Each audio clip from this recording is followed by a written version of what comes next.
صبح خیبر پختونخوا میں افغانستان کے ساتھ تورخم کے مقام پر سرحد کی بات کریں تو وہاں صورتحال معمول پر آ رہی ہے۔ افغانستان کی جانب سیکیورٹی اور کسٹمز کے معاملات طالبان نے سنبھال لیے ہیں، جس کے بعد بارڈر سے سامان کی نقل و حمل جاری ہے۔ افغانستان سے پھلوں کے ٹرک پاکستان آ رہے ہیں، جبکہ پاکستان کی جانب بھی ایسے ٹرکوں کی لمبی قطاریں لگی ہیں جو افغانستان داخلے کے منتظر ہیں۔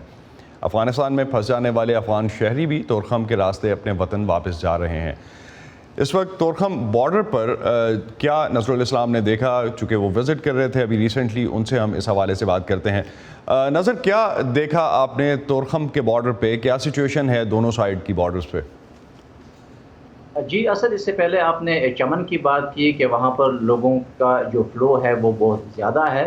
اگر ہم پاک افغان بارڈر کراسنگ کی بات کریں تو 5 بارڈر کراسنگز ہیں پاکستان اور افغانستان کے درمیان، جن کے ذریعے ٹریڈ بھی ہوتی ہے اور نقل و حمل بھی ہوتی ہے۔ تاہم تورخم کا جو شیئر ہے وہ بہت زیادہ ہے۔ 65% ٹریڈ اور نقل و حمل جو ہے وہ اس کراسنگ پوائنٹ کے ذریعے ہوتی ہے۔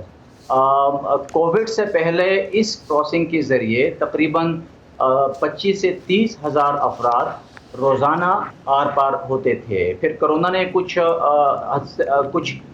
وجہ سے یہ جو نقل و حمل ہے یہ متاثر کی، لیکن اب جب سے طالبان نے ٹیک اوور کیا ہے تو صورتحال مکمل ہی چینج ہو گئی ہے۔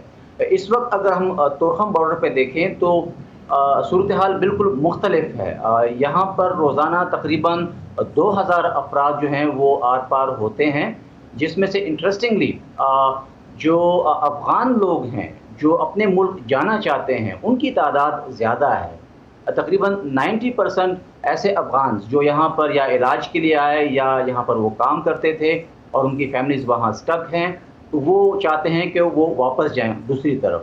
دوسری جانب اگر ہم ٹریڈ کا دیکھیں تو اس کراسنگ کے ذریعے تقریباً کوئی 1200 سے 1400 ٹرکس جو تھے ان کا فلو ہوتا تھا ڈیلی کی بنیاد پہ۔ اب جو ہے وہ بہت کم رہ گیا ہے، وہ تقریباً 500 600 یا 400 کے قریب رہ گئے ہیں۔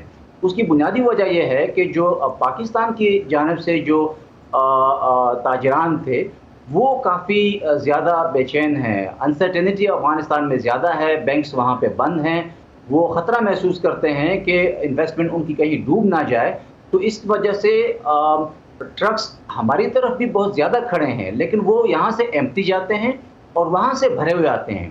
افغانستان سے زیادہ تر جو چیزیں یہاں پہ آ رہی ہیں وہ پیرشیبل آئٹمز ہیں، جیسے لیٹ سے کوکمبر ہو گیا، ٹماٹر ہو گیا، گرما ہو گیا یا انگور ہو گئے، تو وہ اس کو ہولڈ نہیں کر سکتے ہیں۔ تو یہ ایک انسرٹینٹی کی صورتحال ہے۔ ٹریڈ پر جو اس کا اثر ہے وہ کافی زیادہ پڑا ہے، تاہم جو ہماری بات ہوتی ہے وہاں پر کسٹم حکام سے، ان کا یہ کہنا ہے کہ جب وہاں پہ گورنمنٹ آ جائے گی تو وہ توقع کرتے ہیں کہ پھر شاید یہ مومنٹم پکڑے۔ رائٹ، بہت بہت شکریہ نظر الاسلام ہمیں اس حوالے سے اپڈیٹ کرنے کا۔ ٹریڈ کی سچویشن کیا ہے بارڈر پہ، اور سب سے بڑھ کے اس وقت آپ نے جس طرح سے بتایا کہ جو جانے والے لوگ ہیں افغانستان میں وہ زیادہ ہیں افغانستان سے پاکستان آنے والوں کی نسبت۔ بہت شکریہ آپ کا ہمیں اپڈیٹ کرنے کا۔